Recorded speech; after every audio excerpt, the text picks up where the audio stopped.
시청자 기린쿠님께서 저번에 또 엄청난 소름 끼치는 이야기를 들려주셨었고, 오늘도 어떤 이야기로 찾아와 주셨는지 바로 한번 들어보도록 하겠습니다.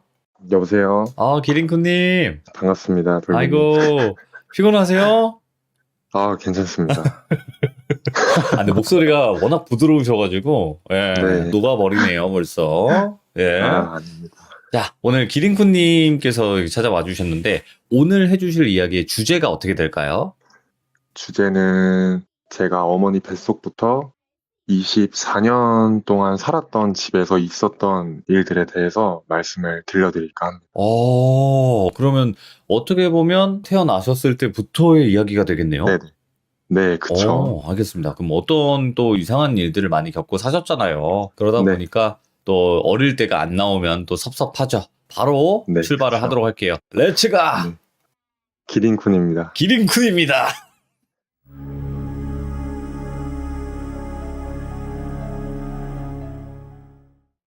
오늘 제가 들려드릴 이야기는요, 방금 말씀드렸던 것처럼 어머니 뱃속에서부터 24년 동안 살았던 집에서 있었던 일들에 대해서 말씀을 드릴 거예요. 예. 제가 첫 번째 시참 때 되게 놀랐던 게 돌비님께서 제가 굉장히 예민한 사람인 것 같다라는 말씀을 하셨었어요. 네. 근데 너무 저에 대해서 맞는 말씀을 해주셔가지고 되게 놀랐었어요. 제가 어렸을 때부터 지금까지도 굉장히 좀 예민한 타입의 사람인데 뭐 살짝만 건드려도 아이씨 하고 짜증을 내는 그런 성격의 예민함이라기보다는 좀 설명하기가 애매하긴 한데 감각이 예민하다고 해야 되나? 영적인 감각이 좀 예민하다고 말하는 게 맞는 것 같아요. 네. 그래서 제가 형제는 제 위로 4살 차이 나는 누나가 한 명이 있어요.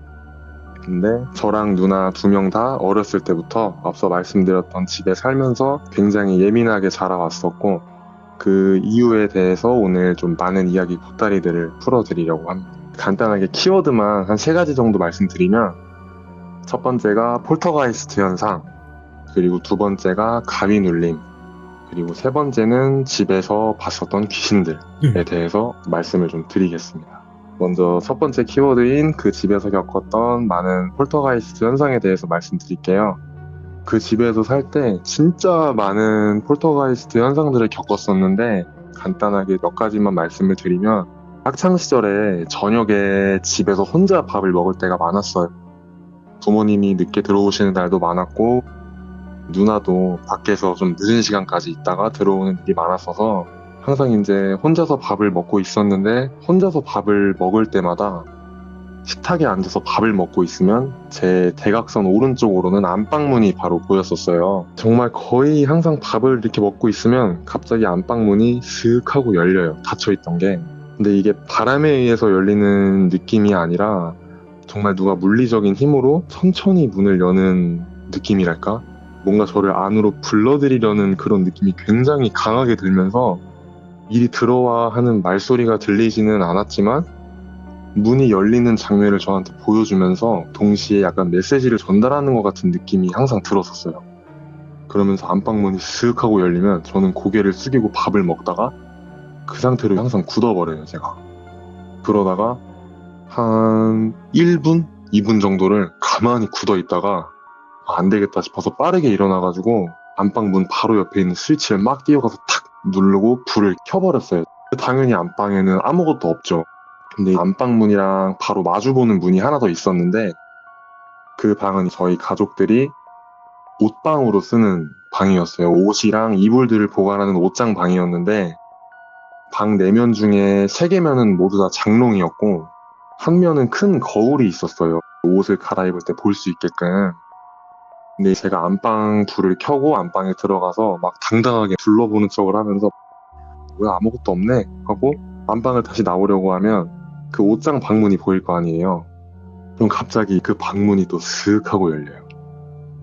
근데 옷장 방은 안방도 물론이지만 바람에 의해서 절대 열릴 수가 없는 게 당연히 문도 꽉 닫혀있는 상태고 옷장 방은 창문까지 장롱으로 다 가려져 있어서 내부에서는 바람이 절대 발생을 할 수 없는 그런 공간이었어요. 이제 역시나 마찬가지로 옷방도 스위치를 빠르게 탁 눌러서 불을 켜고 옷장 방을 막 장롱까지 열어가면서 확인을 해도 아무것도 없어요. 정말 근데 큰 거울이랑 하얀색 겨울 옷들을 보관하는 큰 장롱이 있었어요. 근데 그 두 개가 마주보게끔 배치가 돼 있었고, 제가 불을 켜고 그 거울을 정면으로 본 상태에서 막 숨죽여서 가만히 이제 거울을 정면으로 두고 눈동자만 굴려서 감각에 집중을 해서 보고 있다 보면, 제가 거울을 정면으로 보고 있으면 그 하얀색 장롱이 제 등 뒤에 있겠죠?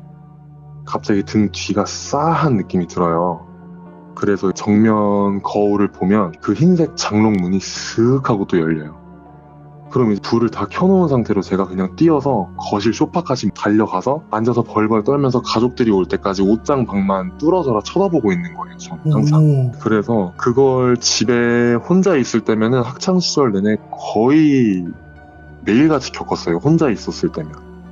그래서 이런 폴터가이스트 현상도 있었고, 그리고 뭐 방에서 누워있거나 컴퓨터를 하고 있으면은 갑자기 거실에서 TV가 타닥 하고 켜지는 소리가 들려요. 저희 집이 거실에 벽걸이 TV가 있었는데 TV 전원 버튼을 누르면 타닥 하는 소리가 들리고 한 2초 정도 있다가 TV 화면이 켜져요. 근데 어떤 채널을 두고 껐어도 그렇게 TV가 켜지면 대부분의 TV는 마지막으로 틀어놨던 채널이 다시 나오잖아요, TV를 켰을 때. 근데 항상 어린이 만화 채널이 틀어졌어요, TV가 켜지면. TV로 마지막에 뉴스 채널을 보다가 껐어도 다시 키면 뭐 그런 설정이 없는데도 불구하고 항상 이런 현상으로 켜지기만 하면 만화 채널이 나왔었어요, 항상. 그래서 뭐 어린 꼬마 귀신이 계속 트는 건가 하면서 되게 무서워했었던 그런 일도 있었어요. 그래서 TV를 그냥 아예 끄지를 않고 계속 켜놓기도 했었어요, 혼자 집에 있을 때면은. 그래서 제가 이 집에 살 때 이런 현상들을 너무 많이 겪으니까 많이 힘들고 좀 무섭기도 했었어서 저희 집안이 기독교 집안이었어요. 그래서 제 방 벽에다가 나무 십자가를 걸어놨었고, 안방에도 나무 십자가가 걸려 있었고, 저희 누나 방에는 나무는 아니었는데 쇠로 된 스탠드형 십자가가 있었어요. 근데 이거는 저희 가족이 다 같이 겪었었던 건데, 이게 걸어놨던 나무 십자가들은 절대 떨어질 수가 없게끔 고정을 해서 걸어 놓았는데도 이게 계속 떨어지는 거예요. 오. 컴퓨터를 하고 있으면 제 등 바로 뒤 벽에 십자가가 있었는데 갑자기 이게 툭 하고 침대로 떨어져요. 그래서 다시 못을 박아서 걸어놓은 십자가라 못에다가 잘 거치를 해서 걸어놔도 몇 분 있다가 또 툭 떨어지고. 근데 이게 누나 방에 있었던 그 스탠드형 십자가도 항상 이유 없이 갑자기 쓰러지고, 절대 쓰러질 수가 없는 거치형 십자가였는데도 불구하고 그런 일이 되게 많았었어요. 안방에서도 그런 일이 정말 많았었고, 근데 예전에는 침대에 누웠을 때 제가 머리 쪽 벽에다가 십자가를 걸어놨었어요. 근데 이게 자면서도 계속 떨어지니까 이게 제 얼굴로 떨어지는 거예요, 계속. 그래서 자고 일어나면은 얼굴에 상처가 나는 일이 너무 많았었어서 달아놓는 위치를 제가 컴퓨터를 하고 있으면은 컴퓨터에 앉아 있었을 때 기준으로 제 바로 등 뒤에 벽에다가 위치를 바꿨는데도 불구하고 계속 떨어져서 그 이후부터는 그냥 달아놓지 않고 침대 선반에다가 그냥 계속 세워놨었던 그런 기억이 있습니다. 아니, 이게 무서운 게 뭐냐면 떨어지면 안 되는 그런 딱 상황에서 떨어져 버리면 진짜 무서운 거잖아요. 그쵸, 너무 무섭죠, 진짜. 그렇지. 이게 뭐 네. 헐렁거렸으면 그러려니 할 텐데 그런 것도 아니고. 그리고 이제 폴터가이스트 현상 중에는 마지막으로 가족이 다 같이 있을 때 겪었던 일이에요. 예. 그때 당시 저희 집이 현관문을 열고 들어오면 바로 신발장 앞에 좌우로 제 방이랑 누나 방이 있었는데, 밤에 방문을 열어놓고 자면은 현관 센서등이 들어오면 누나랑 저는 그 불빛을 무조건 볼 수밖에 없었어요. 근데 자주는 아니었는데 가끔씩 정말 조용한 밤에 센서등이 혼자 탁 켜져요, 신발장 센서등이. 근데 항상 그 센서등이 켜지면 제 방문이랑 누나 방문 그리고 안방문이 동시에 슥 하고 열리는 때가 있었어요. 그러면 저랑 누나랑 그리고 어머니 셋이서 동시에 뭐지 하고 방 밖으로 나와서 거실에서 셋이 만나는 일이 되게 많았었어요. 정말 신기한 게 3명이 동시에 잠에서 깼는데 센서등이 갑자기 켜지고 동시에 방문이 쓱 하고 열리니까 놀라서 3명이 동시에 방 밖으로 나오는 거죠. 근데 아무도 없고 3명이 동시에 거실에서 만나니까 항상 했던 얘기가 누구 들어오지 않았어? 이런 얘기를 항상 주고받고, 아무도 없으니까 다시 방으로 돌아가고 이런 일들이 되게 많았었어요. 예. 그래서 이제 아버지는 그런 일이 있을 때 되게 무뚝뚝하신 성격이시라 신경을 아예 안 쓰셨었는데, 어머니도 크게 신경은 쓰지 않으셨는데 그렇게 센서등이 항상 켜지는 날에는 어머니랑 저랑 누나랑 항상 잠자리에서 일어나서 밖으로 나왔었던 그런 일들이 좀 있었습니다. 아, 이런 거 실제로 겪으면 진짜 소름 끼치겠다. 진짜 무섭죠. 오. 정말. 진짜. 네. 왜냐면 그 자리에 있다고 생각을 할 거 아니에요. 네, 그쵸. 무언가가. 네. 근데 그래서 이제- 그거 아세요, 네. 김쿠님? 물건을 어떤 거요? 움직일 수 있는 이제 귀신은 네. 물리력을 행사한 거 아니에요, 결국에는. 그쵸. 그러면 파워도 세다, 뭐 이런 얘기도 있거든요. 저도 그런 얘기는 많이 들었었는데 예. 직접적으로 엄청 크게 뭐 해코지를 가한다거나 그랬던 일은 전혀 없었어요. 천만다행이다. 네, 그쵸. 진짜 다행이죠. 그러면 그 집에서 가위 눌림까지 다 겪으신 거예요? 네, 그쵸. 그래서 두 번째 키워드가 가위 눌림 그렇죠. 현상에 대한 이야기입니다. 저랑 누나는 이 집에 살았을 때 가위 눌리는 게 일상이었었어요. 그래서 안 눌리면 뭔가 허전하다는 느낌이 들 정도로 정말 시도 때도 없이 가위가 많이 눌렸었는데, 가위가 눌리면 이제 앞에 폴터가이스트 현상을 겪었을 때처럼 현관 센서 등이 탁 켜지고 제 방문이 슥 열리는데 어떤 검은 형체들이 우르르르 제 방이 꽉 찰 때까지 계속 들어와요. 그래서 막 그렇게 들어오다가 제 방에 완전 꽉 차게 들어왔을 때 다 같이 동시에 저를 딱 쳐다보면은 저는 그대로 기절을 해버리는 거예요. 이게 제가 처음 이 집에서 가위가 눌렸을 때 경험을 했었던 가위 눌림 예. 현상이었고, 항상 가위에 눌리면은 시작이 센서 등이 켜지고 제 방문이 열리면서부터 시작이 됐었어요. 근데 한 번은 가위에 눌렸는데 눈을 떴을 때 이미 센서 등도 켜져 있었고 방문도 이미 완전히 열려있는 상태였어요. 근데 이제 까맣게 불에 탄 것 같은 검은 손들이 제 얼굴에 다닥다닥 붙어가지고 제 얼굴을 막 사방으로 잡아당기는 거예요. 서로 내가 가져가겠다는 듯이. 이랬던 가위 눌림 현상도 겪었었고, 예. 그리고 제일 무서웠던 경험이 가위에 눌리고 센서 등이 켜지고 방문이 열리면서 어떤 여자가 들어왔어요, 제 방에. 근데 제가 정면으로만 시선이 고정이 돼 있고 움직일 수가 없어서 곁눈질로만 그 여자를 볼 수밖에 없었는데 명치 쪽까지만 보였었어요. 머리가 길게 내려와 있는 걸 보니까 여자는 확실하게 맞았던 것 같아요. 근데 얘가 가만히 서서 저를 보다가 책장에 있는 책을 한 권씩 꺼내가지고 계속 책을 꺼내고 딱 뒤돌아보면서 이거 읽어줄까? 이거 읽어줄까? 이거 읽어줄까? 계속 이러는 거예요. 이걸 계속 반복을 하면서 책 한 권 꺼내고 뒤돌아봐서 저를 쳐다보면서 이거 읽어줄까? 이거 읽어줄까? 하고 다시 그 책을 넣고 다른 책을 골라 꺼내서 저를 돌아보면서 또 이거 읽어줄까? 하는데 그 책을 고르는 손을 봤어요, 제가. 근데 손이 진짜 엄청 길고 손톱도 엄청 길었어요. 근데 그 손가락을 엄청 빠르게 피아노를 치듯이 책들을 막 골라가면서 책을 꺼내가지고 뒤돌아서 저를 쳐다보면서 이거 읽어줄까? 이거 읽어줄까? 하는데 너무 무섭더라고요, 진짜. 근데 너무 공포에 떨다가 어느 순간 저도 모르게 기절을 했었어요. 예? 그러고 잠에서 깼는데 누나가 갑자기 자기 방 불을 켜고 방 문을 빵 차고 나오더니 제 방으로 뛰어와서 불을 켜고 저를 막 때리는 거예요. 예. 그래서 제가 맞으면서 아, 왜 그러냐고, 진정 좀 해라, 왜 그래, 왜 하면서 누나를 겨우 진정을 시키고 왜 그러냐, 왜 그래 이러고 물어보니까 왜 자기가 부르는데 안 오냐고, 나 가위 눌렸었는데 너무 무서워서 계속 소리 질러서 불렀는데 왜 자기 안 깨웠냐고 막 울고 화를 내면서 저를 계속 때리는 거예요, 누나가. 와. 아, 자고 있으니까 당연히 몰랐겠지. 그리고 나도 방금 가위 눌려서 기절했다가 일어난 거다, 이렇게 얘기를 했어요. 그러면서 제가 누나는 무슨 가위에 눌렸냐 하고 물어봤는데 누나는 침대가 베란다 유리문이랑 나란히 있었어요. 그래서 누워있으면 누나의 오른쪽 전체 면이 다 유리였죠. 근데 완전 산발에 손가락이랑 손톱이 엄청 긴 여자가 창문을 타고 베란다로 넘어 들어오더래요, 갑자기. 근데 베란다로 나가는 그 유리문, 그러니까 누나 방이랑 베란다랑 연결이 되는 그 유리문을 양손으로 미친 듯이 막 두드리면서 누나를 막 째려보고 있더래요. 문 열라고. 누나가 눈을 감고 있다가 너무 무섭다 하면서 눈을 안 쳐다봐야지 하면서 눈을 감고 있었는데 갑자기 문득 그 베란다 문을 안 잠궜다는 생각이 들었대요. 예. 우리 베란다 문 잠금 장치 아실까요? 왜 창문이나 베란다 문 잠금 장치 보면 흔히 이렇게 돌려서 걸어 잠그는 장치가 있잖아요. 예.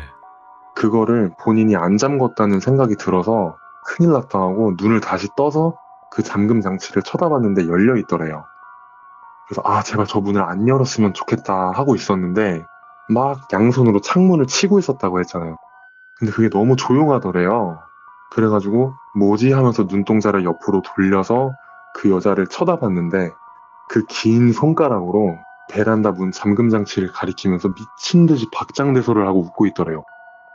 그러더니 막 깔깔깔대면서 웃다가 갑자기 베란다 문을 싹 열어버리고는 누나 방으로 뛰어 들어오더니 누나한테 가는 게 아니라 제 방을 향해서 일직선으로 전력 질주를 해서 뛰어가더래요.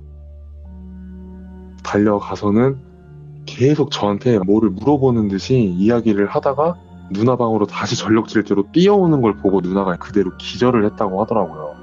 그래서 기절을 했다가 일어나자마자 제 방으로 달려와서 저를 막 때리고 깨운 거예요. 그 얘기를 듣고 너무 놀라서 누나 방으로 막 달려갔죠, 제가. 가보니까 정말 실제로 베란다 밖 창문도 열려 있고 누나 방이랑 베란다로 연결이 되는 그 유리문까지 다 열려 있더라고요. 그래서 혹시나 이게 정말 뭐 사람이 들어왔던 건 아닐까라고 생각을 하고 집 안에 있는 방불을 다 켜고 부모님까지 깨워가지고 다 찾았어요, 집안을. 근데 또 생각을 해보면 말이 안 되는 게 저희 집이 그때 당시에 4층에 살았었어요. 4층이 그렇게 높은 층이 아닌 것 같으면서도 꽤 높은 층이기도 하고 뭔가를 타고 올라올 수 있는 방법이 전혀 없는 구조의 아파트였거든요. 그래서 그날 이후로는 누나가 몇 달 동안 방에서 혼자 못 자겠다고 저랑 잠을 같이 자거나 그 이후에는 항상 잘 때 베란다랑 연결되는 유리문을 무조건 잠그고 그걸 엄청 강박처럼 항상 잠그고 잤었던 그런 기억이 있습니다. 아니 근데 가위치곤 너무 무서운데요? 저도 그래서 처음에는 그게 믿기지가 않았었어요. 정말 예. 누나가 그 얘기를 하는데 저도 막 가위에 눌려서 기절했다가 깬 상태였는데 누나가 그런 말을 해버리니까 그러니까 동시에 같은 가위에 눌렸던 거죠. 같은 상황의 가위를. 진짜 많이 좀 소름이 돋았었죠, 진짜. 이야. 그리고 또 있었나요? 네, 마지막 가위 눌림 이야기인데요. 이거는 좀 무섭다기보다는 되게 좀 신기했었던 일인데 제가 그 집에 살면서 가위 눌림에 너무 시달리다 보니까 학창시절에 되게 좀 지치고 스트레스를 많이 받았던 시기가 있었어요. 근데 이제 하루는 가위에 눌렸는데 센서 등이 켜져 있고 제 방문이 또 열려 있더라고요. 근데 갑자기 제 방 전체에 이 세상에 있는 모든 벌레들이란 벌레들이 꽉꽉 차 있는 거예요. 그러면서 제 몸으로 막 기어 올라오기 시작을 하더라고요. 제가 벌레를 진짜 무서워해서 미치겠더라고요. 진짜 그냥 그 벌레들만 보는데도 기절을 해버리겠더라고요. 근데 갑자기 센서 등 불이 다시 탁 켜지더니 벌레들이 방 구석으로 일제히 사라졌어요. 한순간에. 그러더니 아무 일도 일어나지 않고 계속 그 상태로 저는 가위 눌린 상태로 천장만 바라보고 있었어요. 근데 센서 등이 계속 켜져 있고 방 문 앞에 뭐가 서 있는 것 같은 느낌이 들어서 아무 일도 안 일어나니까 뭔가 더 불안한 마음에 눈동자를 살짝 굴려서 그 방문 쪽을 바라봤어요, 제가. 예. 근데 어떤 꼬마애가 방 문 앞에 가만히 서 있더라고요. 저를 가만히 쳐다보면서 서 있는데 뭐 생김새가 보이는 건 아니고 그냥 까만 형체로 보였어요. 까만 꼬마 아이 형체가. 근데 제가 그 꼬마 아이를 보면서 입으로는 이렇게 말이 안 나오는데 가슴속으로 마음속으로 제가 그 꼬마 아이를 계속 형이라고 부르더라고요. 제가 예. 형 하면서 제가 계속 형이라고 부르는데 이상한 게 저는 형제가 제 위로 누나 한 명밖에 없는데 그 꼬마 아이를 그때 당시 가위에 눌렸을 때 제가 친형이라고 생각을 하고 갑자기 되게 가슴이 먹먹해지고 울컥하는 감정이 들면서 형이라고 계속 부르더라고요, 제가. 근데 이상하게 보통 상황 같으면은 가위에 눌렸는데 센서등 켜져 있는 상태로 방문 앞에 어떤 꼬마 아이가 서 있으면 되게 무서운 상황이잖아요. 근데 그 꼬마 아이를 쳐다보고 있는데 마음이 되게 편안해지고 따뜻해지면서 되게 슬프고 오묘한 그런 감정들이 막 오갔었어요. 그러고 다시 잠이 들고 다음날 아침에 주말이었어요. 그때가 자고 일어났는데 어머니가 부엌에서 요리를 하고 계시길래 제가 일어나자마자 물도 마실 겸 부엌에 가서 물 한 잔 마시고 식탁에 탁 앉아가지고 엄마 잠깐 내 얘기 좀 들어봐 하면서 막 이제 이야기를 시작을 했죠. 근데 제가 어머니를 부르고 처음으로 꺼냈던 얘기가 엄마 혹시 나 형이 있었어? 이렇게 물어봤어요. 제가 어머니가 요리를 하시다가 그대로 굳어가지고 뒤를 돌아보시더니 너 방금 뭐라 했어? 이러시는 거예요. 그래서 아니 나 혹시 형 있었냐고 나 태어나기 전에 형 있었어? 이렇게 물어보니까 엄마가 좀 얼굴이 경직되시는 표정을 지으시더니 요리하시던 걸 멈추시고 왜 물어보는데? 하고 물어보시더라고요 저한테. 예. 그래서 제가 어제 가위 눌렸던 이야기를 막 해드렸어요. 어제 자다가 가위에 눌렸는데 방문 앞에 어떤 꼬마 아이가 서 있었다는데 내가 그 꼬마 아이한테 형이라고 막 계속 부르더라 이런 상황들을 막 말씀을 드렸는데 되게 알 수 없다라는 표정을 지으시더니 어머니가 물 한 잔을 딱 마시시고 제 식탁 맞은편에 앉으시더라고요. 그래서 사실은 너가 태어나기 전에 엄마가 누나를 낳고 굉장히 힘들어 했어서 부모님이 2세 계획을 더 안 가지셨었대요. 근데 이 누나가 딸이다 보니까 어머니는 아버지한테 아들을 낳아주고 싶다라는 그런 마음이 생겼어서 되게 노력을 많이 하셨었대요. 아들을 가지려고. 근데 어머니가 임신을 한 사실을 모르는 상태에서 몸살 감기 기운이 있었어가지고 감기약을 복용을 하셨었다고 하시더라고요. 근데 제가 어머니한테 들었었는데 여성분들이 임신을 하셨을 때 감기약을 복용을 하면 안 된다고 하시더라고요. 그쵸, 좀 조심해야겠죠. 그래서 임신 상태인 걸 전혀 모르고 있는 상태에서 감기약을 복용을 하고 그래도 몸이 낫지 않다 보니까 병원에 갔는데 산부인과에 좀 가보셔야 될 것 같다라고 말씀을 하시더래요, 의사 선생님이. 그래서 산부인과를 갔는데 어머니가 임신을 하셨던 거죠. 아, 근데 이미 감기약을 복용을 하셨던 상태라 어쩔 수 없이 그 아이를 지울 수밖에 없었다고 말씀을 해주시더라고요. 예. 그러면서 어머니가 해주시는 말씀이 내가 그때 태몽을 꾸긴 꿨었는데 아들을 가지는 태몽을 꿨었다. 그게 네가 진짜 어제 밤에 봤었던 게 네 형인지는 모르겠지만 아마 그 아이가 태어났었으면 너가 태어나지 않았을 수도 있었다라는 말씀을 해주시더라고요. 형을 만난 거다라고 생각할 수도 있겠네요. 네, 근데 솔직히 모르겠어요. 그때 봤던 게 정말 그 존재가 맞는지 신기하기도 하고 되게 그냥 신기하다라는 기분만 들었던 것 같아요, 진짜. 야, 근데 네, 이렇게 뭐 가위 눌림이라든지 이런 현상들은 뭐 일반 분들도 좀 겪을 수는 있다지만 네네. 그러면 귀신을 목격을 하셨다는 이야기가 나올 텐데 그럼 맨정신에 귀신을 보신 건가요? 어렸을 때는 맨정신에 봤었던 것 같아요, 정말. 근데 저는 그렇게 심하게 보진 않았었는데 제가 지금 생각을 해보면 저희 누나는 어렸을 때 영안이었었던 것 같아요. 네. 네, 그래서 이 이야기를 준비를 하면서 어머니한테도 막 이야기를 많이 물어보기도 했는데 네. 누나한테 좀 물어볼까 하다가 누나가 그때 당시 그 집에서 있었던 일들에 대한 트라우마가 되게 심했었어가지고 그 집에 살았을 당시에 본인이 경험을 했었던 이야기를 꺼내는 걸 되게 싫어해요. 그럴 것 같아요. 네. 네, 그래서 제가 좀 힘들어할까봐 누나한테 좀 아쉽긴 하지만 물어보지는 못했었는데 그래도 제가 경험했었던 거랑 누나가 겪었었던 일 중에 기억하고 있는 이야기들을 몇 가지를 좀 해드리겠습니다. 감사합니다. 마지막 키워드로 집안에서 봤었던 귀신에 대한 이야기를 들려드릴게요. 네. 이 집에 살 때 제가 정말 어렸을 때부터 항상 집안의 어두운 곳을 바라보고 있으면 검은 형체들이 돌아다니는 거를 되게 많이 봤었어요. 그래서 어두운 뭐 방문이 살짝 열려 있고 뭐 예를 들어서 누나 방문이 살짝 열려 있는데 제 방문을 열고 나오면서 누나 방 안을 쳐다보면 뭐가 갑자기 저를 분명히 보고 있다가 슥 하고 숨어요 뒤로. 그래서 제가 이런 거를 부모님한테 말씀을 되게 많이 드렸었어요.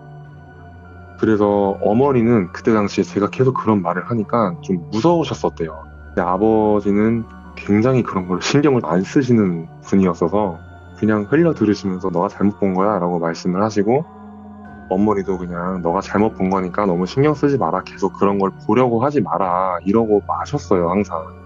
그러니 누나랑 저는 굉장히 답답했었던 거죠. 근데 이제 항상 그렇게 어두운 공간을 보고 있으면 검정색 어떤 형체들이 휙휙 지나다니는 거를 되게 많이 봤었어요. 네. 뭐 그런 검은 형체들이 많이 지나다니는 거를 봤었는데 제대로 된 귀신을 봤었던 몇 가지 이야기가 있어요. 그때는 이제 아침이었어요. 주말 아침이었는데 제가 이거를 정말 정확하게 기억을 하는 이유가, 정말 밝은 아침에 귀신을 봤던 게 그때 처음이었어요. 제가 살면서. 오. 그래서 정확하게 기억을 하는데 제가 중학교 3학년 때 있었던 일이에요. 제가 주말이니까 늦잠을 막 자고 있었는데 어머니가 대청소를 하고 계셨어요. 집에서 대청소를 하고 계시면서 막 누나랑 제가 늦잠을 자니까 베개랑 이불 빨래도 해야 되니까 빨리 일어나가지고 좀 정리 좀 해라 이러면서 저희를 멀리서 청소하시면서 깨우시는 소리가 들렸는데, 제가 그 아침에 자던 도중에 가위가 눌린 거예요. 근데 제가 그때 방 문을 바라보면서 옆으로 누워있는 상태에서 가위에 눌렸었는데, 거실에서는 어머니가 청소기 돌리는 소리가 막 들리더라고요. 그러면서 저희한테 너네 빨리 일어나서 정리하고 엄마한테 갖다 줘라 라고 막 계속 말씀을 하시는 소리가 들리는데 저는 일어날 수가 없죠. 가위에 눌린 상태니까. 계속 그렇게 어머니는 저희한테 소리 지르시면서 막 깨우려고 하시는데 갑자기 명치까지밖에 모습이 안 보였어요. 하얀색 잠옷 같은 걸 입은 어떤 여자가 머리카락도 한 갈비뼈 정도까지 내려왔던 것 같아요. 제 방에 딱 들어와서 제 눈앞에 딱 서더니 제 베개를 쓱 하고, 제가 자고 있는데 베고 있는 베개를 쓱 하고 빼더니 다시 나가버리는 거예요.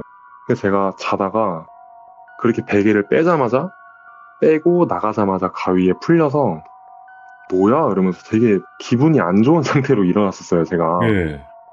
나가가지고 어머니한테 막 투정을 부리면서 왜 자고 있는데 내가 알아서 어련히 베개 정리할 텐데 왜 그 자고 있는데 베고 있는 베개를 그렇게 빼가냐 그랬더니 어머니가 청소기를 돌리시면서 뭔 뚱딴지 같은 소리를 하냐고 저한테 되게 어이없다는 듯이 저를 쳐다보시더라고요. 그러다가 이거 누나가 나한테 장난친 거구나 예. 하고 누나 방으로 막 씩씩대면서 가가지고 누나 방문을 탁 열었는데 누나는 세상 떠나가라 자고 있는 거예요. 예. 제가 뭔가 이상하다는 걸 느껴서 거실로 다시 나가서 엄마를 한번 쳐다보고 누나 방에 가서 다시 누나를 한번 쳐다봤는데, 베개를 빼갔었던 여자가 하얀색 잠옷을 입고 있다 했잖아요. 뭐야. 근데 그 옷을 엄마도 입고 있지 않고 누나도 입고 있지를 않았던 거죠. 그래서 제가 그 자리에서 한 5분 동안 멘붕이 와가지고 가만히 멍 때리고 있다가 이 얘기를 이제 어머니한테 해드렸죠. 근데 역시나 돌아오는 대답은 너가 잘못 본 거다. 너가 잠결에 헛거를 본 거다라고만 말씀을 하시더라고요.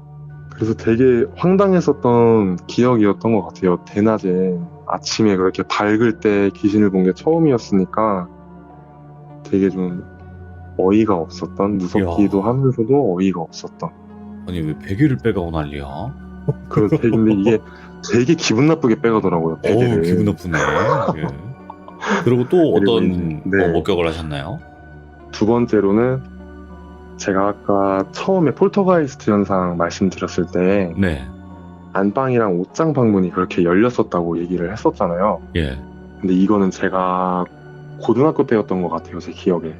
그날도 역시나 저 혼자 집에 있었고 저녁에 거실에서 TV를 보고 있었어요. 네. 근데 거실에서 TV를 보면 거실 시점에서는 왼쪽 대각선 앞방향에 옷장방이랑 안방이 보였었어요. 근데 이제 안방 문이든 옷장방이든 문이 아무리 조용하게 열려도 조금은 나무 문이었어서 열리는 소리가 들려요. TV를 보고 있는데 안방 문이 갑자기 열리는 소리가 들리더라고요. 제가 TV를 보다가 갑자기 안방 문이 열리는 소리가 들리는데 온몸에 소름이 쫙 돋더라고요. 그래서 이거 뭔가 좀 이상하다, 쳐다보면 안 되겠다 싶어서 그냥 바닥을 이렇게 쳐다보고 있었어요.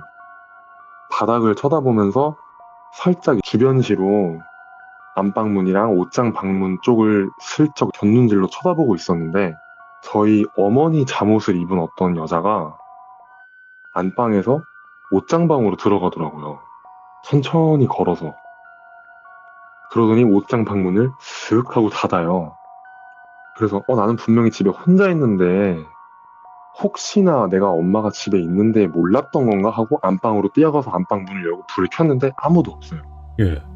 그래서 심호흡을 한번 하고 옷장 방문을 발로 뻥 차고 들어가서 불을 켜도 옷장 방에는 아무도 없는 거죠. 그래서 그날은 아이의 집 밖으로 나가서 가족 중에 한 명이 올 때까지 집 밖에서 계속 서성이면서 걸었었던 그런 기억도 있습니다. 아니, 그럼 이 정도면 좀 네. 누님이랑 네. 대화가 됐을 것 같은데 그건 안 됐나요? 그쵸. 저랑 누나는 항상 그런 거에 대한 이야기를 했었죠. 예. 근데 이제 부모님한테 이야기를 하면 전혀 그런 거에 대해서 믿지를 않으시니까 누나랑 이야기를 하더라도 누나는 얘기를 하다가 중간에 하지마 하면서 끊었던 게 누나한테는 이런 일들이 너무 스트레스였었대요. 그래서 누나가 실제로 그 집에 살았었을 때 너무 시달려가지고 조금 우울증 증세까지 오기도 했었거든요. 네. 근데 조금 부모님이 무심하게 반응을 하셨던 이유 중에 하나가 저희 집안이 기독교 집안이라는 이유 때문에 그랬던 게 조금은 없지 않아 있었던 것 같기는 해요. 근데 사실 저희 지금 방송이고 여기는 이런 걸 조금 더 인정을 하는 그런 쪽이 강하기 때문에 네, 귀신이라는 존재를 인정하고 뭐 아이 그런 거 볼 수도 있고 그렇지 이렇게 네. 하지만 실제로 사회는 귀신의 존재를 인정하지 않아요. 대부분은. 그쵸. 예, 그게 현실이에요. 지금 네. 여기서나 우리가 지금 이러고 있는 거지 밖에 나가서 네, 귀신 봤다고 하면 이상한 소리 들으니까. 네. 그리고 이제 마지막 이야기인데 네. 이거는 누나가 경험을 했었던 이야기예요. 제가 학창시절에 되게 아팠던 날이 있었어가지고 어머니랑 병원에 갔다가 어머니 차를 타고 집으로 돌아가는 때가 있었는데 이제 병원에 갔다가 차를 타고 집에 도착을 해서 엘리베이터를 타려고 1층에서 버튼을 누르고 기다리고 있었어요. 저희 집이 4층이었는데 그때 당시에 저희 아파트가 1층부터 6층까지 있었는데 그 계단이 되게 소리가 많이 울려 퍼지잖아요. 네. 그래서 꼭대기층에서 현관문을 열어도 소리가 들려요. 현관문 열리는 소리가. 근데 누가 들어도 저희 집 도어락 소리가 그러니까 저희 집 현관문이 갑자기 텅 하고 열리면서 누가 막 계단으로 뛰어 내려오는 소리가 들리는 거예요. 그래서 저랑 어머니랑 엘리베이터를 기다리다가 너무 놀래가지고 뒤를 딱 쳐다봤는데 저희 누나가 맨발에 그때 당시에는 집마다 전화기가 있었던 시절이었어요. 저희 집에는 유선 전화기 하나랑 무선 전화기 하나가 있었는데 그 무선 전화기를 맨발인 상태로 들고 전력 질주로 1층까지 뛰어내려오고 있는 거예요, 저희 누나가. 근데 눈이 완전 땡그레져가지고 누나가 얼굴이 하얗게 질려있더라고요. 누나가 저랑 엄마를 보자마자 그 자리에 주저앉아가지고 대성통곡을 하면서 막 우는 거예요, 누나가. 겨우 어머니가 누나를 막 진정시켜가지고 왜 그러냐 하면서 이야기를 이제 들어봤는데 누나가 집에서 저랑 엄마가 병원에 가 있는 상태였으니까 혼자 있었겠죠. 혼자 있었는데 집 전화기로 벨소리가 울리더래요. 그래서 거실에 나가서 그 무선 전화기를 딱 봤는데 저희 집 전화번호로 저희 집에 전화가 온 거예요. 그러니까 처음에 그 번호를 보면서 누나가 이게 그냥 오류인가 싶어서 가만히 쳐다보고 있었대요. 그러다가 벨소리가 멈춰서 뭔가 좀 오류가 있었나 보다 하고 뒤돌아서자마자 갑자기 또 벨소리가 울리는 거죠. 근데 무선 전화기를 화면을 딱 보는데 저희 집 전화번호가 떠 있는 거예요. 그러니까 저희 집 전화번호로 저희 집에다가 전화를 누군가 걸고 있는 거죠. 그래서 뭐지? 하면서 받기는 무서운데 일단 전화를 받았대요, 누나가. 예. 전화를 받았는데 젊은 여성의 목소리로 여보세요? 여보세요? 이러면서 되게 해맑은 목소리로 계속 여보세요라는 말만 하더래요. 여보세요? 여보세요? 막 이러면서. 근데 이게 누나가 이건 좀 잘못됐다라는 생각이 들면서 갑자기 안방에 있는 유선 전화기가 생각이 나더래요. 예. 정말 너무 무서워서 가기는 싫었는데 확인은 하고 싶은 마음에 전화기는 이제 귀에 대고 있는 상태에서 안방 문을 열었는데 그때 당시에 어머니가 화장을 하시던 화장대 바로 위에 유선 전화기가 있었어요. 근데 안방 문을 열었는데 누나한테는 등을 돌리고 있는 상태에서 또 어머니 잠옷을 입고 있는 어떤 여자 귀신이 그 유선 전화기를 귀에다가 대고 여보세요? 여보세요? 여보세요? 이러면서 계속 여보세요라는 말만 반복을 해서 말을 하고 있는 거예요. 그래서 누나가 그 자리에서 그대로 굳어 있다가 갑자기 그 여자가 고개를 돌리면서 여보세요 하는데 눈을 정말 동그랗게 뜨고 자기를 쳐다보면서 씩 웃으면서 여보세요 하면서 말을 하더래요. 그래서 누나가 그대로 맨발에 그 전화기를 들고 있는 상태로 문을 열어버리고 1층까지 뛰어 내려온 거였죠. 그래서 지금 생각을 해보면 그 어린 나이에 저랑 저희 누나는 그런 일들을 겪으면서 얼마나 무섭고 힘들었을까 맞아요. 그런 생각이 진짜 많이 들더라고요. 우울증이 안 올 수가 없겠다. 이 정도면. 네. 근데 저는 되게 어렸을 때부터 당찼어가지고 그런 일을 겪을 때는 너무 무섭긴 했는데 마음속에 막 담아두고 그것 때문에 스트레스를 너무 심하게 받지는 않았었어요. 근데 저희 누나는 마음이 되게 여린 성격이어가지고 굉장히 좀 많이 힘들어 했었다고 하더라고요. 근데 사실은 지금 이렇게 네. 간단하게 얘기만 했을 때는 네. 그러면 부모님이 너무하시다 이런 의견들이 많이 올라와요, 사실상. 그쵸. 근데 그럴 수밖에 없죠. 여러분들 실제로 귀신이라는 존재를 인정을 하면서도 쉽게 이사를 갈 수 없는 건, 이사라는 건 너무 힘든 결정이에요. 집을 옮긴다는 것 그렇죠. 자체가. 네. 그럴 상황이 아니셨을 수도 있는 거니까 그런 부분보다는 그냥 이렇게 겪었고 뭐 보아왔고 이런 게 어떻게 보면 쉬운 건 아니고 힘든 거잖아요. 그러니까 모두가 그래서 다 이렇게 뭐 이해할 수는 없으니까. 예. 시청하시는 분들이 제 이야기를 아마 들으시면 그런 말씀을 많이 하실 것 같기는 해요. 근데 이런 일들을 겪으면서도 참 다행이었던 게 그런 존재들한테 저희 가족이 뭐 큰 해코지를 당한 적이 전혀 없었고 그러니까. 저희 부모님이 그런 부분에 저희가 영적인 존재를 봤다 이런 이야기를 하면 무심하게 반응을 하시긴 했지만 저랑 누나는 어머니 아버지한테 정말 많은 사랑을 받으면서 자라왔고 그렇죠. 그런 집에서 자라왔음에도 불구하고 물론 지금은 다른 집으로 이사를 했지만 그 집에서 성인이 될 때까지도 자라왔었는데 정말 건강하게 아무 일 없이 잘 자라왔습니다. 어머니도 얼마나 많이 기도하셨겠어요. 그래서 제가 이 시참 준비를 하면서 어머니한테 이 얘기를 드렸었어요. 네. 어머니가 이제 전 집을 매매로 파실 때 저희 집을 사신 분이랑 연락을 계속 하신다고 하시더라고요, 간간히. 오, 예? 네, 그래서 제가 이제 한번 전화를 해서 엄마 혹시 그 우리 집 이사한 집에 들어오신 분들 뭐 잘 지내신대? 이렇게 물어봤어요. 그렇겠지? 갑자기 왜? 이러면서 물어보길래 제가 사실은 나 어렸을 때 엄마한테도 이런 얘기 많이 했지만 그것보다 더 많은 일들을 좀 겪어왔었다 사실. 말은 안 그래서 했지만. 이제서야 이야기를 하지만 좀 그런 일들을 정말 많이 겪었어서 뭐 가족들이 무서워할까봐 자세하게는 이야기를 안 했었는데 그때 당시에 조금 엄마도 그렇고 아빠도 그렇고 조금 무심했던 게 조금은 많이 답답하고 힘들었었다 이런 얘기를 했었죠. 근데 그런 얘기를 하니까 어머니가 굉장히 좀 미안해 하시더라고요. 예.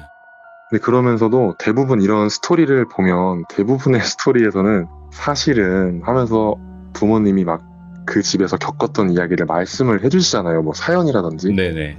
근데 저희 어머니랑 아버지는 그 집에 사실 때 전혀 그런 일을 경험을 하신 적이 없대요. 저랑 저희 누나만 경험을 했었던 거죠. 그러면 더 이해할 수가 없죠, 사실은. 그쵸. 같이 겪으면 모를까. 그러게요. 네. 야, 일단은 정말 힘든 삶이야. 이게 지금 그냥 간단하게 몇 마디 한 시간 이내로 얘기를 하는 것 뿐이지 이게 네. 겪어보신 분들은 아마 공감하실 거고 이제 겪어보지 못하신 분들은 저 정도로도 힘들 수 있겠구나를 알 수 있는 거니까. 야, 귀신의 집이다 진짜. 그럼 그 이사를 오신 분들은 아무 일이 없나 보네요? 뭐 딱히 특별히 저희 어. 어머니한테 그런 뭐 저희 집에 좀 이상한 일이 있어요. 혹시 뭐 사실 때 무슨 일 없으셨어요? 이런 연락은 없었다고 하더라고요. 제가 어. 여쭤보니까. 근데 참 그런 일들을 겪어서 제가 뭐 첫 번째, 두 번째 시점 때도 말씀을 드렸지만 정말 뭐 터가 안 좋은 곳에 가면은 그런 기운을 느낀다거나 이랬던 게 이 집에서 살면서 뭔가 좀 얻게 된 것 같아요. 그런 기운을 느끼는 어떤 능력을.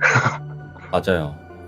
네. 지금 여기 듣고 계신 분들도 한번 이거 테스팅 한번 해보고 싶으시면 그냥 어머니 지금 밖에 계시잖아요. 아니면 주무시고 계시거나 그러는데 엄마 나 지금 귀신 봤어. 그러면 무슨 말이 나오는지를 한번 보세요, 여러분들. 네. 대부분은 무슨 자다가 그냥 무슨 봉창 두드리냐, 빨리 들어가자. 이런 맞아요. 반응이 더 많을 거예요, 현실적으로.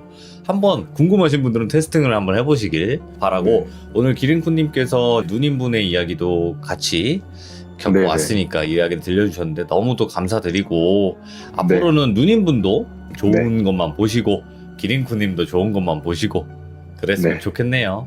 입니다. 네. 근데 마지막에 여보세요 귀신은 너무 소름 끼쳤는데 아수라가 생각이 나는 네. 거예요. 여보세요 이러면서 근데 제가 일부러 거기서 얘기는 안 한 거는 그 네. 소름 끼치는 거를 웃기게 하고 싶진 않았어요.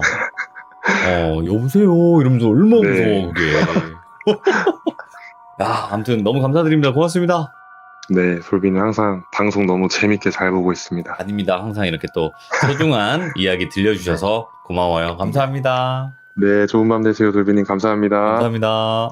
진짜로 확실히 이 목소리가 좋아야 된다는 중요성을 알았어. 목소리가 좋으면요 집중이 깨지지 않고 확 돼요. 그죠, 여러분들? 일단은 오늘 기린쿠님이 여러 가지 뭐 폴더가이스트 현상, 가위 눌림 현상, 귀신 목격 이렇게 세 가지 키워드로 얘기를 해주셨는데 마지막에 여보세요 이 귀신이 그 상상을 해보니까 너무 무섭더라고요. 그 누님분이 정말 많이 힘드셨을 것 같고 그리고 이야기를 다 들어주신 분이라면 또 이제 뭐 어머님이 이상하다는 둥 저렇다는 둥 이런 얘기는 안 하실 거라 생각을 합니다. 혹시나 여러분들도 이야기를 들어보시고 나도 이런 경험이 있는데 똑같은 경험이네 이분도 이렇게 경험하셨네 라고 하시는 분들 여러분들의 의견 댓글로 남겨주시면 감사할 것 같습니다. 시청해주신 모든 분들 행복하세요. 감사합니다. 강천님께서 우리 강천님께서 오셨습니다. 자, 오늘도 저한테 두 가지의 그림을 주셨습니다. 네, 너무 무섭네요. 어떻게 이렇게 자세하게 그릴 수가 있는지 모르겠지만 어떤 이야기일지 바로 들어보도록 하겠습니다. 예, 안녕하십니까. 사랑합니다, 고객님. 아이고, 예, 감사합니다. 안녕하세요. 반갑습니다. 강천 고객님. 네, 반갑습니다. 네, 오늘 시들모 하셔야 되는데 네. 괜찮으시겠어요? 예, 물론이죠. 다 준비해놨습니다. 감사합니다. 오늘 강천님께서 또 이제 한 주 건너서 이렇게 오셨는데 너무 감사드리고 네. 오늘 제가 그림 두 장을 받았는데 그림 두 장이 너무 좀 소름 끼치거든요. 네. 일단은 한 가지의 이야기로 쭉 진행이 될까요? 아니면 이야기가 나뉠까요? 네, 맞습니다. 한 가지 이야기로 진행됩니다. 오케이, 알겠습니다. 네. 그러면 도대체 어떤 이야기일지 바로 출발을 하도록 하겠습니다. 렛츠 고! 기회이십니다. 렛츠 기 잇!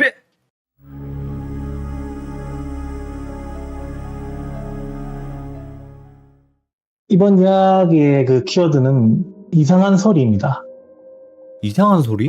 네, 소리입니다. 일단 이야기를 하기 앞서서 이 사건을 직접 겪은 당사자분에 대해서 좀 설명을 잠시 드리자면 원래 그 무당이 될 팔자였다고 하더라고요. 네. 근데 모시는 신이 없어가지고 무당은 하지 않았답니다. 이분이 얼마나 영통하냐면 저도 소개를 받고 이분에게 점을 한번 받아본 적이 있거든요. 예?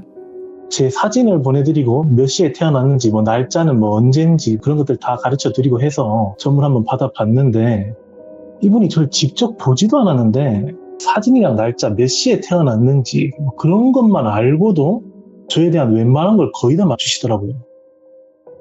보니까 이분이 옛날에 TV에 좀 자주 나온 엄청 유명한 남자 무당이 있는데 그 무당이 이분에게 자기 신하들이 되라고 권유를 할 정도로 신기가 대단했다고 합니다. 네.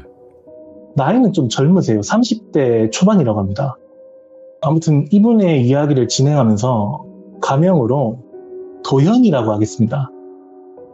그리고 제가 이번 이야기를 돌비님 방송에서 해도 된다고 이분에게 동의는 받았지만 네. 세부적인 건 말씀드리기가 좀 힘들 것 같습니다. 그럴 수 있어요. 이 점은 네. 기종님들에게 미리 양해의 말씀을 드리겠습니다. 본론으로 들어가서 이 사건은 2010년도 후반기에 있었던 일이에요. 비교적 최근에 벌어진 일이었어요. 도현 씨가 어떤 모 기업에 합격을 했어요. 그래서 그 기업 공장에 있는 어떤 지방에서 면접을 보고 최종 합격을 한 다음에 인성검사랑 신체 검사를 보는 날이 됐대요. 근데 그날은 유독 정말 가기 싫었다고 합니다. 도현 씨가 늦잠을 잘 안 잔대요. 항상 도현 씨는 아침 7시만 되면 몸이 자동으로 일어난다고 하는데 그날은 늦잠까지 잘 정도로 컨디션이 좀 별로였다고 하더라고요. 그치만 시험은 보러 가야 될 거 아닙니까? 그래서 준비를 마치고 곧바로 회사에 도착해서 인성검사를 받으려고 컴퓨터실 같은 곳으로 들어갔대요. 거기서 인적사항 그런 걸 적고 테스트를 한참 진행하고 있는데 어디선가 소리가 들렸대요. 예. 이게 절대 컴퓨터나 기계에서 나는 소리가 아니에요. 마치 그 고기 구울 때 나는 소리 있잖아요. 아. 그런 소리가 들렸답니다. 그래서 도현 씨도 이상한 소리가 들리니까 뭐지? 하고 돌아봤는데 아무것도 없었대요. 일단 이 테스트를 진행해야 되니까 신경 끄고 거기에만 몰두를 했답니다.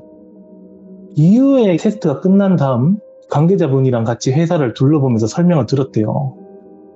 그날은 유독 기분은 안 좋고 꿀꿀했지만 일은 잘 풀렸답니다. 그래서 회사에서 교육을 받고 바로 현장에 투입이 돼서 일을 시작하게 되는데 첫날부터 야근을 하게 됐대요. 근데 첫날이다 보니까 너무 빡세게 굴리진 않고 7시 30분인가 그쯤 퇴근하게 됐다고 하더라고요. 그래서 이제 도현 씨가 퇴근 준비를 하려고 공장에 있는 탈의실 쪽으로 갔대요. 네. 그런데 아무도 없는 그 어두컴컴한 복도를 타박타박 걷고 있는데 저 복도 끝에서 뭔가가 보였다고 합니다. 저렇게 뒤를 돌아서고 있는 한 남자가 보였대요. 고개는 숙이고 있고 어허. 작업복을 입고 있는 걸 봐서 여기서 일하는 직원인 것 같아요. 그래서 도현 씨도 그냥 여기서 일하는 분인가 보다 그렇게 간단하게 생각하고 탈의실 쪽으로 걸어가는데 네. 그 뒤로 돌아서 있는 남자랑 점점 더 거리가 가까워지니까 서서히 이상한 느낌이 들었다고 합니다. 예. 뭔가 느낌이 정말 쎄해요. 본능적으로 꺼림직해지니까 도현 씨도 탈의실 문 앞에서 살짝 멈추고 그 복도 끝에 있는 남자를 훑어봤다고 합니다. 예. 그림에 좀 보시는 대로 뭔가 사람이 아닌 것 같아요. 뒷모습만 봐도 좀 뭔가 느낌이 쎄하거든요. 예. 그리고 정확히 왼쪽 팔부터 어깨까지 그 걸레짝처럼 너덜너덜했다고 합니다. 앞서 말했지만 도현 씨가 신기가 있어서 귀신은 예전부터 자주 봤는데 이 경우는 뭔가 많이 달랐대요. 이건 도현 씨의 주장인데 자기가 여태까지 본 귀신들은 일반인들이랑 별 차이가 없답니다. 겉모습은 평범한 사람들이랑 비슷하대요. 예. 근데 진짜 이 귀신을 보는 사람들은 그걸 느낌으로 다 구분할 수 있다고 하더라고요. 척 보면 귀신이구나. 그런 걸 안돼요. 근데 이번에는 좀 달랐답니다. 처음으로 저렇게 좀 뭐라고 설명해야 될까요? 적나라하다? 그런 느낌의 귀신을 본 겁니다. 그래서 본인도 이런 경우는 처음이니까 좀 무서웠대요. 예. 심장이 막 쿵쾅거리고 호흡이 막 가파졌답니다. 그래서 일부러 못 본 척하고 조용히 탈의실 문을 열어서 들어갔다고 하더라고요. 그런데 탈의실에 들어왔는데도 그 공포가 사그라들지가 않아요. 그래서 요즘 컨디션이 별로였는데 혹시나 내가 헛것을 보기라도 한 건가 그렇게 생각해서 탈의실 문 틈만 살짝 열고 다시 복도 끝을 확인했는데 없었답니다. 그래서 잘못 본 걸로 결론 짓고 자기 락커로 갔대요. 예. 이 탈의실이 D자 형태거든요. 도현 씨 락커는 제일 끝에 있었다고 합니다. 그래서 탈의실 끝쪽으로 걸어가는데 그 남자가 서 있었답니다. 뒷모습인 상태로.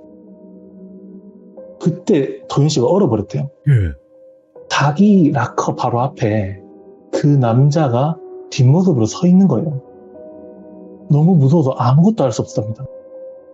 근데 바로 그때 뒤에서 문이 열려요.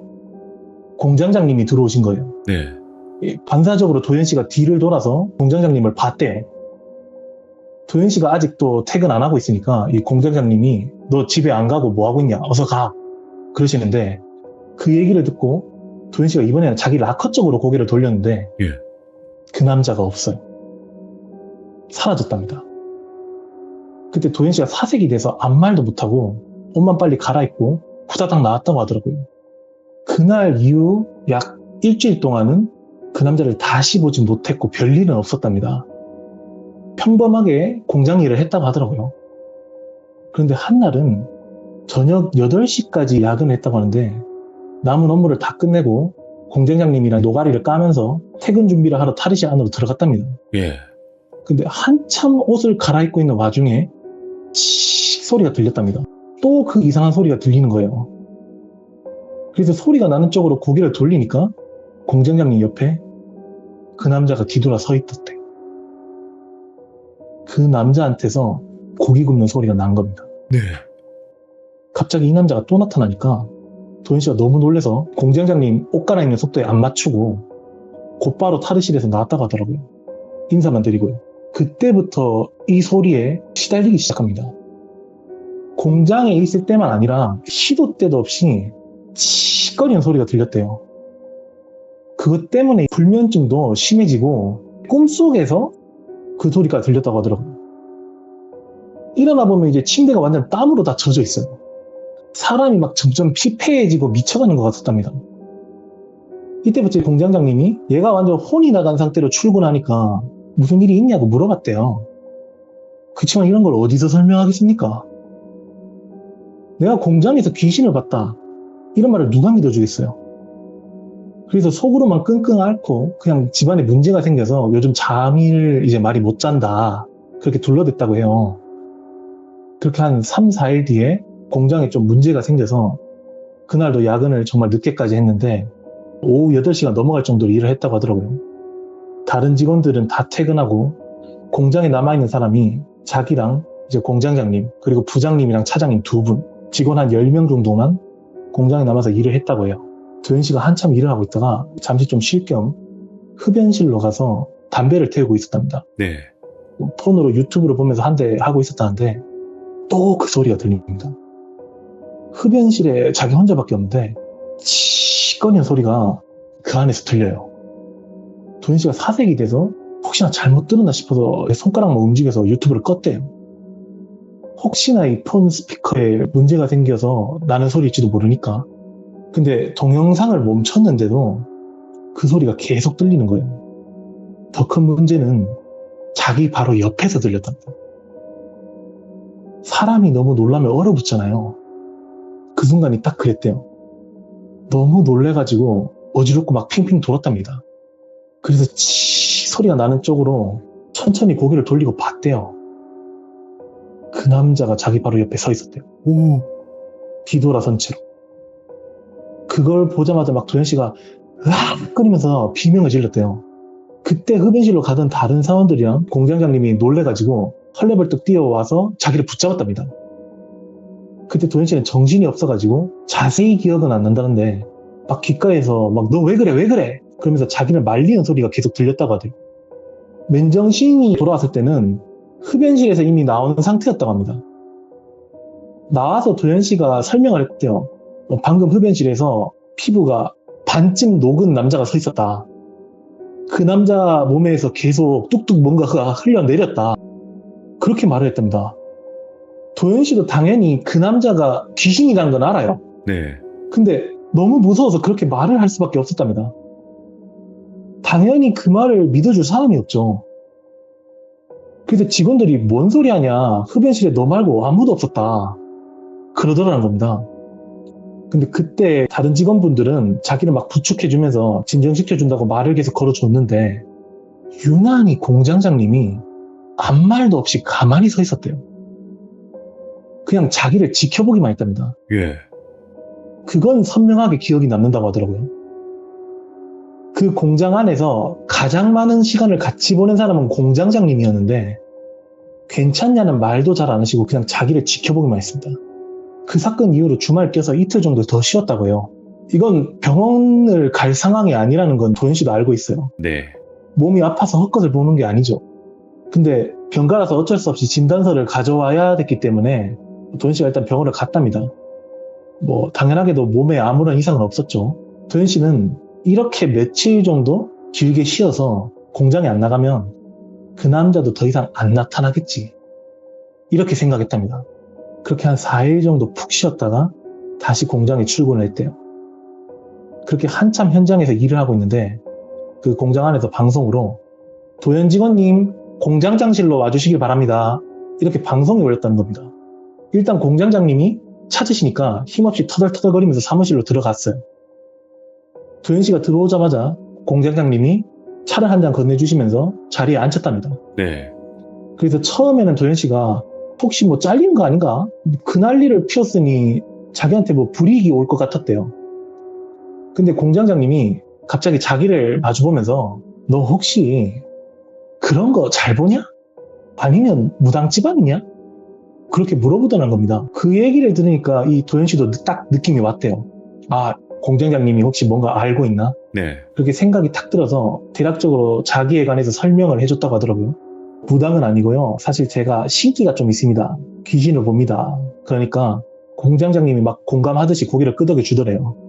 그러면서 이야기를 이어나가는데 이 부지가 대략 3, 40년 전에 독성 물질을 다루던 화학 공장이었대요.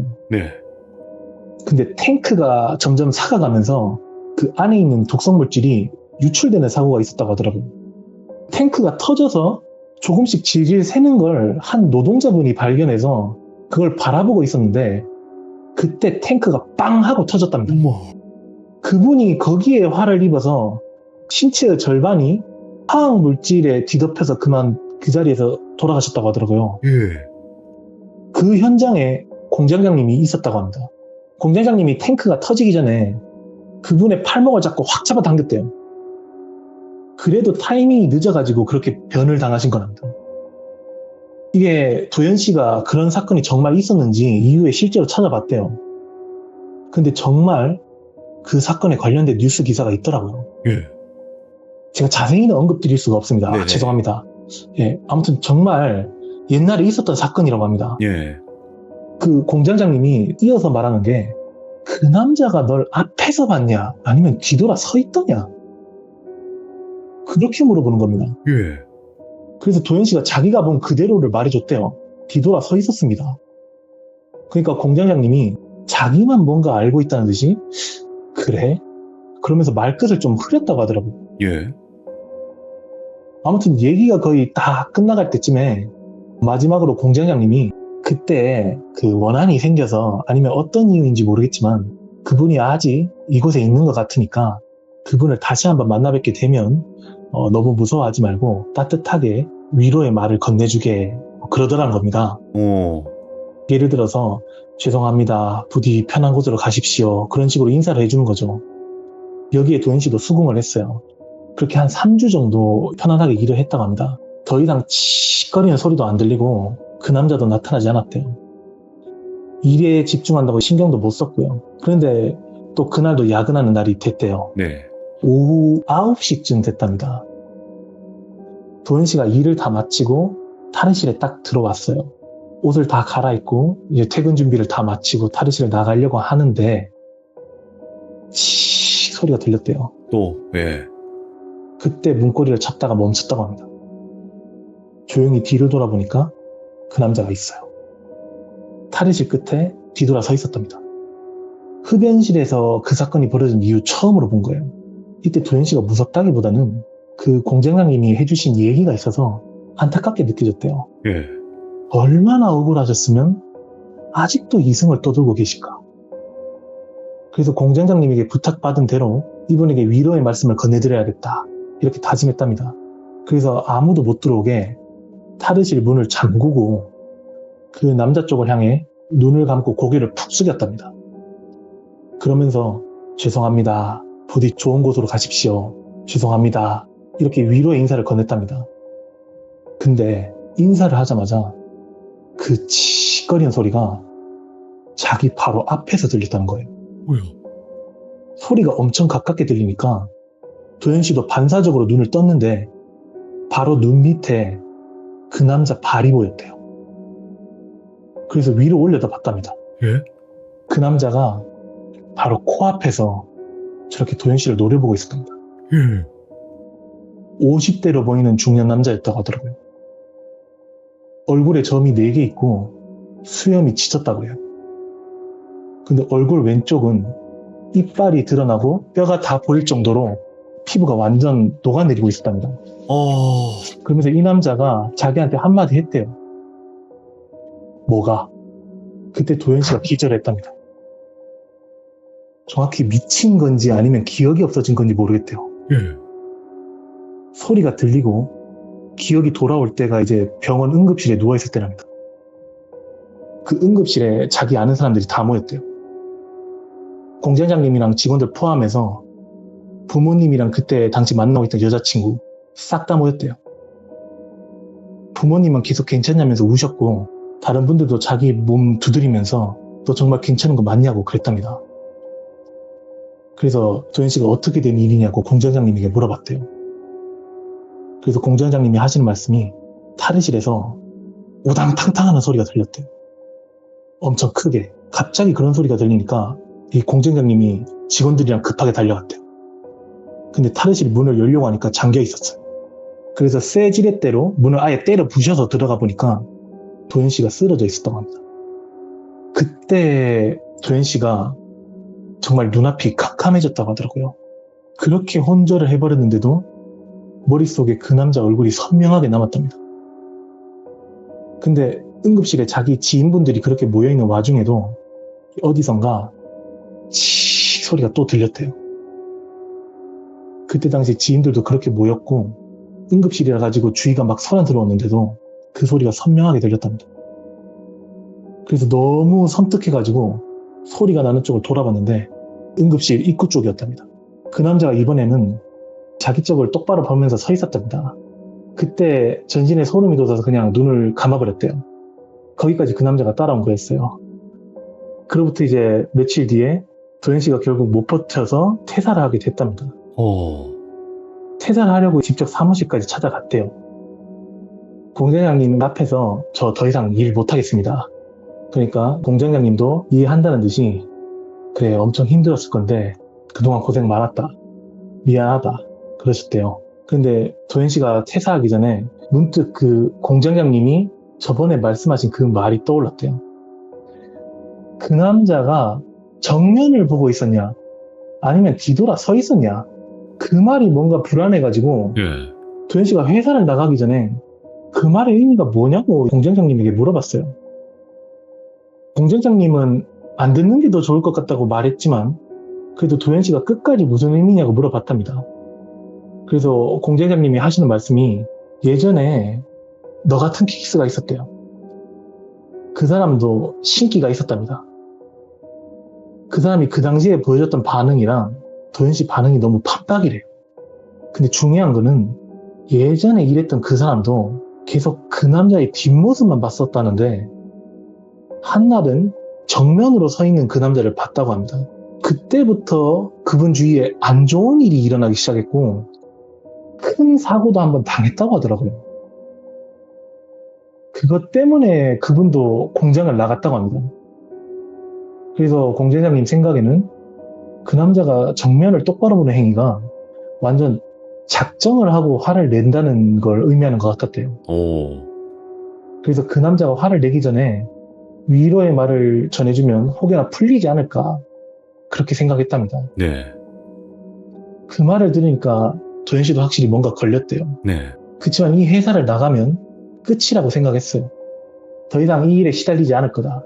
그렇게 생각하고 회사를 나왔다고 합니다. 실제로 회사를 나온 이후 거의 한 달 동안은 아무 일이 없었대요. 도현 씨 생각이 맞았던 거죠. 근데 한날 도현 씨가 자취집에서 친구 2-3명 정도 불러서 고기를 굽고 술을 좀 마셨대요. 한참 즐겁게 술을 마시고 세 사람 전부 다 뻗었는데 도현 씨가 자고 있다가 칙거리는 그 고기 굽는 소리가 들렸대요. 그래서 잠결에 그런 소리를 들으니까 아니 얘네들이 아직 배가 걸쳤나? 그렇게 마시고 먹었는데도 고기를 또 굽나? 그렇게 생각을 했는데 모여서 고기를 구워 먹으면 그냥 고기만 구워 먹진 않잖아요. 고기 구울 동안 서로 웃고 떠들고 얘기를 하지 않겠습니까? 그런데 그런 소리가 하나도 안 들리는 거예요. 그냥 고기 굽는 소리만 칙 들렸대요. 그때 도현 씨가 뭔가 이상하다는 걸 느껴요. 네. 그래서 누워있는 채로 부엌 쪽을 돌아보는데 식탁 위에 가스버너는 꺼져 있어요. 그리고 철판도 안 올라와 있어요. 무엇보다 친구들은 소파에서 자고 있어요. 고기를 안 구워 먹었다는 거죠. 그런데 그런 소리가 들렸다는 겁니다. 도현 씨가 본능적으로 느꼈대요. 네. 아, 그 남자다. 아직 안 끝난 거였어요. 이날 말고도 그 소리가 계속 들렸답니다. 도현 씨가 거의 미치기 직전이었을 때가 자기 방에서 그 남자를 본 날이었대요. 네. 늦은 시간대였는데 도현 씨가 자고 있다가 그 소리가 들렸다고 하더라고요. 그 소리만 들리면 반사적으로 자다가도 깬대요. 그래서 눈이 순간 팍 트였는데 베란다 창가 쪽에 검은 그림자 형상이 보였다고 합니다. 너무 어두워서 자세히는 모르겠다는데 아무튼 사람 그림자로 보이는 게 베란다에 확실히 서 있었대요. 거기서 그 치거리는 소리가 들렸답니다. 이쯤 되니까 사람이 미쳐요. 그 소리만 들려도 이제 경기가 일어날 지경. 그럼요. 이건 진짜 누구에게 도와달라고 할 수도 없고 정말 답답하고 미칠 지경이죠. 누가 이 말을 믿어주겠습니까? 그럼 무당에게 도움을 받아보기라도 하지 그랬냐. 저도 이렇게 생각해 봤거든요. 그게 그렇게 간단하지가 않대요 또. 도현 씨의 주장으로는 진짜 무당을 찾기가 정말 어렵대요. 거의 절반은 사기꾼이랍니다. 진짜 무속인들 있죠. 정말 네. 유명한 만신이라든지 뭐 법사님이라든지 그런 찐 무속인들 주위에는 설명하기 좀 힘들지만 자기 눈에는 오로라 같은 게 보인대요. 이건 도현 씨의 주장입니다. 그렇게 평범한 사람들과 좀 격이 다른 기백이 보인다고 하더라고요. 도현 씨도 여태까지 그런 분들을 딱 2번밖에 못 봤대요. 아무튼 이렇게 진짜 무속인들을 만나 뵙기가 너무 어려워서 무당집을 가도 딱히 도움을 못 받을 것 같았답니다. 네. 근데 그렇게 혼자서 한참 이 문제를 앓고 있다가 공장장님한테도 전화가 왔었대요. 좀 괜찮냐고 안부를 물어보더랍니다. 근데 도저히 뭐 얘 괜찮게 지냅니다 라고 말할 수가 없었대요. 그래서 자기가 겪고 있는 이 상황을 있는 그대로 말했다고 하더라고요. 공장장님이 그 얘기를 묵묵히 듣더니 이번 주에 공장으로 한번 올 수 있겠냐 그렇게 물어보시더랍니다. 그래서 공장에는 왜요? 그러니까 그분이 그거는 오면 알 수 있을 거다 그러시면서 올 때 미리 전화 한 통 해라 하고 전화를 끊으셨대요. 그런데 그때 도현 씨가 이건 뭔가 안 가면 안 될 것 같은 느낌이 강하게 들었어요. 그래서 그 공장장님의 전화를 받은 다음 날 곧바로 거기를 찾아갔다고 합니다. 자기를 기다리고 있었대요. 그래서 오늘 왜 부르셨습니까? 이렇게 물어봤더니 그냥 자기를 따라오라고만 하고 어디론가 데려갔대요. 한참 뒤에서 따라가 보니 어떤 시설 안이었대요. 도현 씨가 이 공장에서 일할 때도 가본 적이 없던 곳이었다고 하더라고요. 네. 그래서 여기가 어딥니까? 물어보니 그 사건이 터졌던 장소라고 합니다. 공장장님이 똑똑히 기억한대요. 여기가 그 현장이었다고 합니다. 자세히 둘러보니까 간소하게 상이 차려져 있었대요. 공장장님이 소박하게 자리를 좀 마련했대요. 얼마나 억울했으면 아직까지도 이승에 남아서 이렇게 떠들고 있을까? 여태까지 제대로 위로를 한 적이 없는데 오늘 나를 잡아서 너랑 같이 기도를 올리려고 널 불렀다. 그러시더라는 겁니다. 도현 씨도 그 말을 듣고 마음이 많이 복잡했다고 해요. 일단은 나에게 해를 끼쳤잖아요. 그래서 여전히 무섭고 억울하기도 하고 답답했는데 공장장님이랑 같이 그 자리에서 진심으로 기도를 했답니다. 술도 여기저기 뿌리면서 얼마나 억울하셨으면 저에게 이렇게까지 하셨겠습니까? 부디 좋은 곳으로 가십시오. 그렇게 마지막으로 위로의 인사를 건넸다고 하더라고요. 그런데 그 위로의 인사를 딱 끝내니까 뭔가 느낌이 굉장히 홀가분했다고 하더라고요. 오랜만에 느껴보는 좋은 감정이었대요. 끝나고 이제 공장을 나갈 때 도현 씨를 잠시 불렀다고 하더라고요. 공장장님이 혹시라도 계속 그 남자가 보이면 내가 용한 무당을 소개해 줄 테니 그분을 한번 찾아가 보는 게 좋을 것 같다. 예, 그러시더란 거예요. 네. 그렇게 자기를 걱정해 주는데 도현 씨가 지금 생각해 보면 자기가 이런 말을 어떻게 확답해서 말했는지 모르겠다는데 그 자리에서 그냥 아니요, 이제 더 이상 안 나타나실 것 같아요. 그렇게 말했다고 해요. 예. 그래서 공장장님이 왜 그렇게 생각하냐 그렇게 물어보니까 도현 씨가 잘은 모르겠지만 그냥 느낌이 그렇습니다. 이렇게 답변했다고 하더라고요. 그리고 정말로 그렇게 상을 차리고 위로 인사를 한 뒤부터 그 소리가 안 들렸다고 합니다. 더 이상 그 남자도 자기 앞에 나타나지 않았대요. 네. 도현 씨 생각에는 그 마지막 인사로 그나마 그분의 억울한 마음이 조금은 해소되지 않았겠나 그렇게 믿는다고 합니다. 이번 이야기는 여기서 끝내도록 하겠습니다. 감사합니다. 진짜 그림부터 해가지고 이거 너무 몰입이 잘 되네 진짜로. 감사합니다. 진작 좀 그렇게 부르고 그러지 진짜로. 진짜 그림 어떻게 이렇게 그리시지? 이거 그리시는데 얼마나 걸리세요? 저거요? 네. 저거 한 40분에서 1시간 정도 걸리던가 그랬을 거예요. 아마. 한 장당? 아니요. 두 장당? 장단마다 좀 다를 거예요. 2장 합치면 뭐 1시간 반 정도? 이 두 장이 1시간 반이 걸린다고요? 어마무시한 분이구만 이거. 아닙니다. 저보다 훨씬 더 잘 그리시는 괴수분들이 널렸습니다. 그래요. 저는 뭐 잽도 안 됩니다. 야, 아니 제 기준에는 어마무시한 분이에요. 야, 오늘 강천님께서 한 가지의 이야기에 이제 두 가지 사파를 같이 보여주시면서 이야기를 들려주셨는데 너무 진짜 강천님은 깔끔함의 그 자체예요. 아이고, 감사합니다. 진짜 이렇게 깔끔해도 되나? 사람이? 아이고. 그런 생각이 들 만큼 너무 이야기 전달을 잘 해주시니까 우리 귀족님들도 네. 더 몰입해서 잘 들어주시는 것 같아요. 진짜 감사합니다, 강천님. 아이고, 감사합니다. 네. 귀족님들 좋은 밤 되십시오. 너무 감사합니다. 알겠습니다. 네, 감사합니다. 네. 웹툰 준비를 하고 계신 분이니까 그림을 이렇게 잘 그리시는 거라서 그런 거다 보니까 또 이렇게 그림과 이야기 전달까지도 깔끔하게 해주시는 거지 않을까 생각을 해보게 됩니다. 시청해주신 모든 분들 감사드립니다.